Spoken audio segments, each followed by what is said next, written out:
o Brasil, mas principalmente o governo muito preocupado com as pesquisas que vêm saindo, que é a crise do IOF, aumentando a pressão do Congresso sobre o ministro da Fazenda, Fernando Haddad, e o governo Lula como um todo. Informações do Jonatas Martins, Matheus Salomão e Mariana Andrade, nossos setoristas aqui de economia do Metrópolis.com.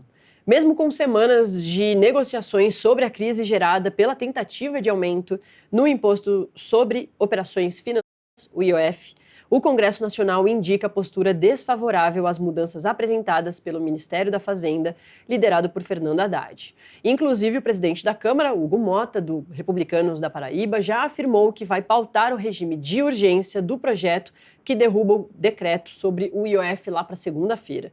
A declaração de Mota foi dada horas depois da publicação de uma medida provisória e um decreto sobre o tema.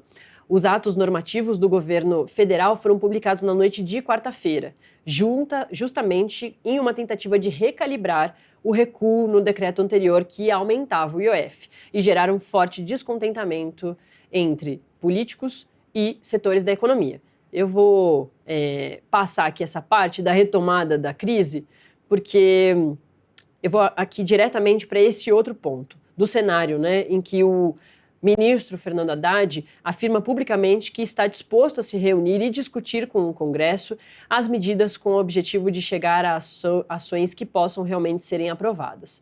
E também o ministro solicita, no entanto, mais transparência na condução do debate, principalmente em relação à atuação de representantes do lobby nos setores impactados. Quais são os impactados? Eu lembro aqui, imobiliário, também o agronegócio, com o LCI, o LCA, aumento das alíquotas, também um aumento do imposto sobre as bets, e tem aí mais um montão de pontos que são bem importantes e ficaram muito polêmicos ali na discussão do governo com o legislativo. Claro, o governo precisa do legislativo para conseguir avançar e conseguir botar essas compensações para o aumento do IOF. A questão das bets parece que tem até muita gente da oposição, inclusive, concorda, mas a questão do LCA, LCI, de outros juros, deu uma bagunçada. O que parecia estava tudo bem lá no domingo, aí depois desandou de novo. O ministro Fernando Haddad foi no Congresso falar com os deputados, estava tudo até que indo ali tranquilo, os deputados perguntando, mas aí entraram o Nicolas Ferreira e o Carlos Jordi, chamaram o ministro de fujão, o governo está ali só aumentando os impostos, gastança, usaram alguns desses termos para falar sobre o governo.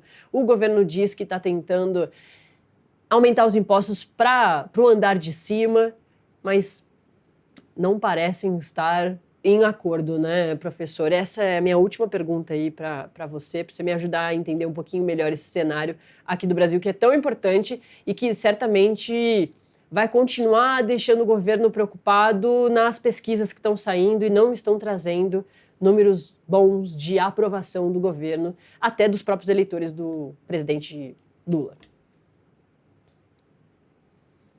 Me parece que, até onde eu acompanho na imprensa, há um problema no orçamento desse ano. O governo é obrigado, até o fim de maio, de apresentar um relatório fiscal do exercício orçamentário para facilitar para o seu espectador, para o nosso espectador. Em maio, você faz um levantamento de tudo que o governo arrecadou e o que gastou e vê se aquilo que você previu para o orçamento desse ano é possível de ser realizado, ou seja, se o orçamento é viável. E, aparentemente, há um descasamento, né, entre receitas e despesas da ordem de 50 bilhões para prevenir que haja um déficit público maior do que o previsto no orçamento. E, portanto, o governo teve que realizar um contingenciamento de 30 bilhões, mas ainda faltavam 20 bilhões, que foi tentado, que se tentou preencher com o IOF. E isso gerou uma reação política forte, né? Atores que têm muito peso no Congresso reagiram, sobretudo o setor financeiro, né? Os bancos, investidores, fundos de investimento, que foram os mais atingidos, de fato. Claro, aquela classe média também, né, com viagem, mas isso, digamos assim, não somos nós que viajamos que temos o peso de intervir no Congresso para impedir um aumento como esse. Mas houve uma reação muito forte, sobretudo do setor bancário, do setor financeiro e né, da Faria Lima, como se costuma dizer, e o governo foi meio que levado a encontrar um outro caminho, e esse caminho foi a SMP, que me parece que, do ponto de vista político, tem mais também problemas, porque atinge setores como o setor do agro, né, porque acaba com as isenções dos LCAs, e dos CRAs, né, dos certificados de rendimento do agronegócio. Então, tem um impacto no agro, que é um setor muito organizado no Congresso, e isso aparentemente está gerando uma resistência muito forte. E isso assim, me parece que resta poucos instrumentos ao governo. E é isso, não há muito que mistério. A gente tem um orçamento que tem 95% amarrado por gastos obrigatórios, 27% são juros do serviço financeiro, pagamento de dívidas e juros da dívida. Você tem 5% somente que são, digamos, disponíveis para investimento e gastos discricionários. E se você não encontrar uma saída do lado da receita, você vai ter que fazer cortes, mas a margem para fazer cortes é muito pequena, né? Você vai ter que fazer cortes em gastos sociais, vai ter que fazer corte no Bolsa Família, vai ter que fazer corte no benefício de prestação continuada. O próprio INSS é muito difícil de mexer, né? Porque são direitos muito difíceis de mudar, tem que mudar a Constituição.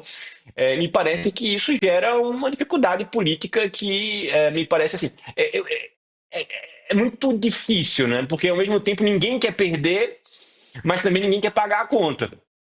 E no meio de tudo isso, a gente tem um Congresso que tem hoje aproximadamente 20 a 30 bilhões.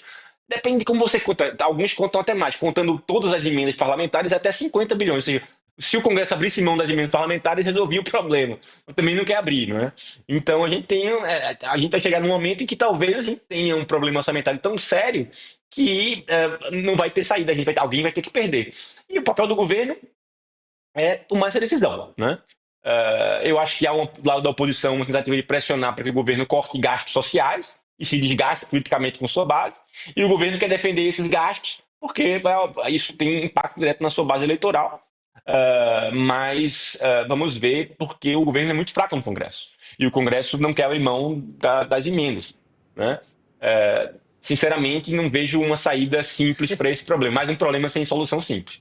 A gente vai ter que ver, mas aparentemente, se a MP cair, o governo vai ter que fazer um contingenciamento de mais de 20 bilhões, e isso vai ter impacto, sim, em gastos básicos, como, por exemplo, universidades, hospitais.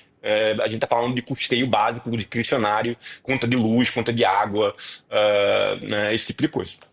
É isso. Pablo Homes, cientista político, esteve comigo aqui durante toda essa manhã, falando sobre